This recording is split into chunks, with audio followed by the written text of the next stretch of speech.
Ada kalanya telinga itu bosan mendengarkan nasihat, muak, jemu, letih. Ada kalanya akal itu tidak lagi bisa diajak untuk berpikir, susah, payah, karena sudah terlalu penuh dengan berbagai macam maklumat, informasi, penderitaan dan kesusahan. Tapi Allah memberikan jalan lain untuk supaya nasihat itu sampai ke dalam hati melalui kisah. Maka kata Allah kepada Nabi Muhammad sallallahu alaihi wasallam, faqsusil qasasa, ceritakanlah kisah-kisah itu, la'allahum yatafakkarun, biarkan mereka berfikir, biarkan mereka merenung sejenak. Selama jantung masih berdetak, selama darah masih mengalir, mereka masih hidup, hati mereka masih bisa diajak untuk berkompromi. Mungkin kalau dinasehati tidak lagi masuk, tersumbat sudah telinga. Mungkin kalau diajak berdiskusi sudah tidak mempan, saking penat dan lelahnya penderitaan. Tapi kisah-kisah masih menyentuh ke dalam hati sanubari manusia, karena nafas masih berhembus, hayat masih berada di kandung badan. Bagi yang lama tidak juga dikaruniai anak, bacalah kisah Ibrahim alaihissalam yang tidak pernah muak dan bosan berdoa, Rabbi habli minas salihin, berilah aku anak yang saleh. Bukan setahun, bukan 2 tahun, 86 tahun lamanya menikah dengan Sarah, tidak juga dikaruniai anak. Menikah dengan Hajar, anak tidak juga datang. Mereka mengatakan istrinya mandul, mereka katakan tangan mungkin punya anak, karena tulang sudah rapuh, kepala sudah diselimuti uban, mustahil punya anak. Tapi Allah ingin menunjukkan kuasanya. Pagi, petang, siang dan malam dia berdoa, Rabbi habli minas salihin. Akhirnya Allah berikan anak. Bukan cuma istrinya yang muda itu yang melahirkan anak, istri yang dikatakan semua orang mengatakan takkan mungkin punya anak, mustahil punya anak. 13 tahun setelah kelahiran Ismail, Sarah mengandung, lahirlah Ishak. Ketika itu umur Nabi Ibrahim 99 tahun. Allah ingin menunjukkan kuasanya. Innama amruhu idza arada syai'an ayyaqula lahu kun fayakun. Setan berbisik, mengapa dia yang pacaran, dia yang berzina, sekali berhubungan kelamin langsung punya anak? Mengapa dia yang melakukan hubungan tidak halal, tidak ada akad, tidak ada saksi, tidak ada mahar, tidak ada izin orang tua? Mengapa begitu mudah? Memang itulah kerja setan. Alladzi waswisu fi sudurin nas la'atiyannahum min baini aydihim. Aku akan datang dari depan, wa min khalfihim, dari belakang, wa an aymanihim, dari kanan, wa an syama'ilihim, dari kiri. Memang begitulah kerja-kerja setan dari bentuk jin. Syayatinul jinni wal insi. Ada pula setan yang berbentuk manusia, yang kerjanya menghangat-hangatkan hati, memanaskan perasaan, sehingga mendidik bergejolak sampai pada mencaci maki Tuhan. Beristighfarlah, minta ampun kepada Allah. Bacalah kisah-kisah mereka, bagaimana susahnya Nabi Zakaria berdoa kepada Allah, Rabbi habli min ladunka dzurriyyatan thayyibah, berilah aku keturunan yang baik-baik ya Allah. Allah berikan keturunan yang baik. Anak itu bernama Yahya, seorang perempuan lama tidak punya anak, namanya Hannah. Dia berdoa kepada Allah, Rabbi, ya Allah, inni aku nazartu, bernazar, laka ma fi batni muharrara, kalau aku punya anak, kalau aku bisa mengandung, anakku ini akan kujadikan muharrara khalisan li khidmati Baitul Maqdis. Dia tidak akan menjadi petani, dia tidak kusuruh bercocok tanam, dia tidak akan mencari ikan di tengah laut menjadi nelayan, dia tidak akan menjadi pegawai kerajaan. Dia hanya akan aku jadikan muharrara, menjadi pelayan Baitul Maqdis. Hidupnya hanya akan menjadi pelayan rumahmu ya Allah. Dia tidak ada kerja lain. Kuwakafkan anakku ini untukmu ya Allah. Fataqabbalaha rabbuha. Allah kabulkan doanya biqabulin hasanin wa ambataha nabatan hasana. Anak itu tumbuh dengan pertumbuhan yang baik. Wa inni sammaituha Maryam. Anak itu aku beri nama Maryam. Wa inni u'idzuha bika wa dzurriyyataha. Aku minta perlindungan kepada engkau, bukan hanya kepada dia, wa dzurriyyataha, tapi sampai kepada anak cucunya, minasyaitonir rajim, supaya jangan sampai dia diganggu, digoda oleh setan yang terkutuk. Begitulah mereka orang-orang yang soleh. Ibrahim, Zakaria, Hannah, suaminya Imran, satu surat khusus untuk mereka. Nama suaminya Imran, nama istrinya Hannah. Hannah melahirkan anak Maryam, Maryam melahirkan anak Isa. Mereka orang yang dekat dengan Allah, tapi tetap diuji oleh Allah. Mereka orang yang dipilih Allah, tapi hidup mereka juga penuh dengan penderitaan dan kesusahan. Lalu siapa kita yang baru sekali dua menempelkan kening ke lantai, bermunajat kepada Allah, merasa hidup mesti senang, hidup mesti tenang, hidup mesti kenyang, padahal kita tak layak untuk menenteng sandal alas tapak kaki mereka. Kita bukan apa-apa dan kita bukan siapa-siapa. Bagi yang hidupnya selama ini berada di istana yang megah dan cantik, penuh dengan emas, berlian, permata, harum, semerbak, tiba-tiba tercampak dan terbuang, bacalah kisah Musa alaihissalam. Dibesarkan di istana Fir'aun, lengkap dengan pelayan, makanan pakaian terjaga bersih rapi, penuh dengan dayang-dayang, sampai akhirnya dia melihat ada dua orang yang sedang berkelahi. Fawakazahu Musa, Musa melerai, jangan kalian bergaduh, jangan berkelahi. Tapi kedua orang ini tidak juga menghentikan perkelahiannya. Fawakazahu Musa, Musa meninju dan memukulnya. Orang yang dipukul itu mati, dan kebetulan yang mati itu adalah masyarakat kelas atas, masyarakat keluarga Fir'aun.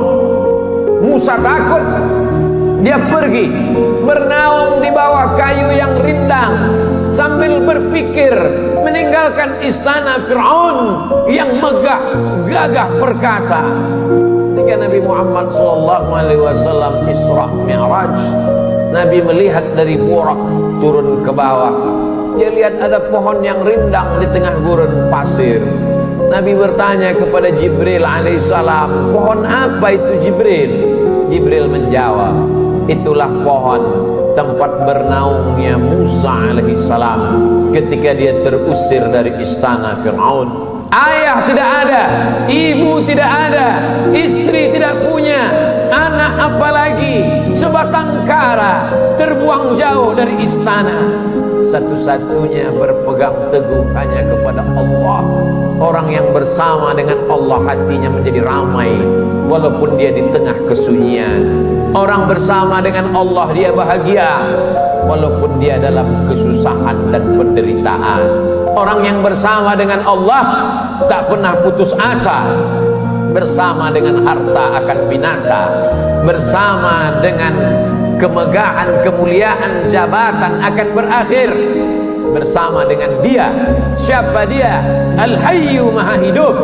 Bersama dengan dia, siapa dia? La ta'khudhuhu sinatun wala naum. Dia yang tak mengantuk dan tidak tidur.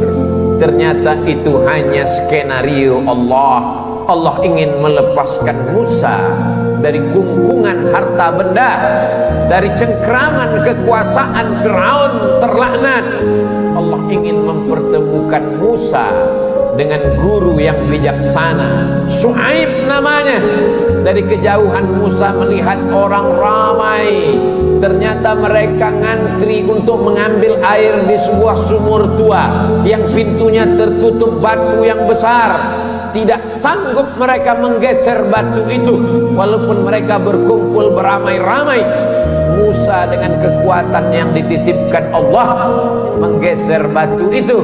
Dengan mudahnya tutup sumur terbuka. Nabi Musa melihat ada perempuan yang jauh di barisan belakang. Dia panggil perempuan itu untuk mengambil air. Ternyata perempuan itu membalas budi Musa. Dia mengajak Musa untuk berjumpa dengan ayahnya, karena ayahnya lama mencari pengembala kambing. Apa kata si anak? Inna khaira man ista'jartal qawiyul amin. Kalau kau ingin mencari pengembala kambing ayah, selama ini kau susah mencari anak muda, pilihlah anak muda ini. Dia orangnya jujur dan amanah. Dari mana kau tahu dia jujur? Ketika dalam perjalanan tadi aku di depan, dia di belakang. Angin bertiup kencang, pakaian lekuk tubuh terlihat. Dia suruh aku ke belakang, dia ke depan, karena dia tidak ingin melihat yang dilarang Allah. Dari mana kau tahu dia kuat? 30 orang laki-laki ingin menggeser batu besar dari pintu sumur yang menutup. Tak sanggup mereka sampai dia datang. Akhirnya Musa dinikahkan dengan anak Syuaib dengan mahar samaniya hijaj, 8 musim, 8 tahun lamanya mengembalakan kambing. Musa ulul azmi, banyak manusia tapi tak banyak yang dipilih menjadi nabi. Banyak nabi tapi tak banyak yang dipilih menjadi rasul. Banyak rasul tapi tak banyak yang dipilih menjadi ulul azmi. Musa salah satu ulul azmi. Musa yang diajak Allah untuk berbicara. Wa kallamallahu Musa taklima. Tapi sungguh pun begitu, pernah juga dia merasa terasing, kesunyian, kesepian, tercampak, terjatuh dari istana yang megah. Lalu siapa kita? Kita sedang diajak Allah untuk membanding-bandingkan diri dengan orang-orang yang soleh, yang hebat itu.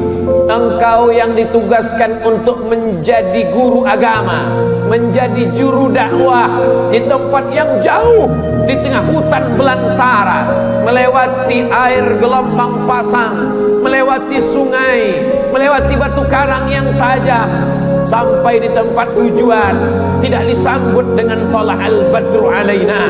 Kau tak disambut dengan marhaban, kau tak disambut dengan permadani merah, kau tak disambut dengan sukacita, dicaci maki, diejek. Akhirnya hati merasa marah, panas, meninggalkan dakwah, masuk ke dalam perahu. Perahu terombang-ambing di tengah lautan. Nampaknya barang-barang mesti dicampakkan, satu persatu barang-barang dibuang ke laut. Namun perahu tetap juga penuh akan tenggelam. Mau tidak mau, suka tidak suka, penumpang mesti diundi. Dan undian itu jatuh ke tanganmu 3 kali. Kalau sudah 3 kali tak ada pilihan, kau mesti dicampakkan ke tengah laut. Mulut ikan nun sudah siap menganga menelan, berada dalam 3 kegelapan. Gelap malam, gelap lautan, gelap perut ikan. Ada kalanya kita merasakan kegelapan, hutang keliling pinggang, satu pun tak ada yang suka. Kawan menjadi lawan, keluarga menjadi musuh. Apa yang dapat kau ucapkan? Itu yang dirasakan oleh Nabi Yunus alaihi salam. Dia hanya berucap dengan mulutnya, la ilaha illa anta subhanaka inni kuntu minadh dhalimin. La ilaha illa anta, tiada Tuhan selain engkau. Subhanaka, maha suci engkau. Aku yang kotor, aku yang hitam, aku yang kelam, aku yang bergelimang dosa. Inni kuntu minaz zalimin. Aku sudah zalim, aku sudah aniaya, aku sudah buat dosa. Apa yang dilakukan Allah? Ikan itu memuntahkan isi perutnya. Lalu kemudian Nabi Yunus terdampar di tepi pantai. Ditumbuhkan Allah yaktin, labu. Dia makan labu. Hari ini ahli medis, para pakar gizi menganjurkan orang yang sakit untuk memakan buah labu, makanan yang baik untuk penyembuh orang yang dalam keadaan sakit. Ternyata Allah tahu apa yang ada dalam hatimu. Siapakah engkau bila dibandingkan dengan Nabi yang dipilih Allah? Ada kalanya engkau terjatuh, masuk ke dalam lautan. Lautanmu bukan lautan Nabi Yunus, perut ikanmu bukan perut ikan Nabi Yunus, gelapmu bukan gelap Nabi Yunus.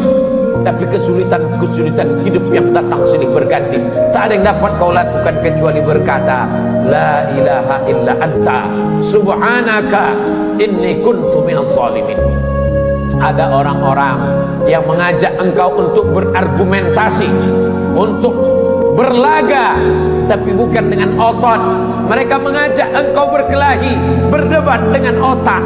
Otakmu cerdas, IQ-mu hebat, IP-mu tinggi, sarjana S1, S2 dan S3, kau akan menang melawan mereka. Mereka bertanya, a anta fa'alta hadza bi alihatina? Kaukah yang sudah menghancurkan berhala-berhala kami? Kaukah yang sudah meluluh lantakkan sembahan-sembahan kami? Dengan ringan dia menjawab, bal fa'alahu kabiruhum hadza.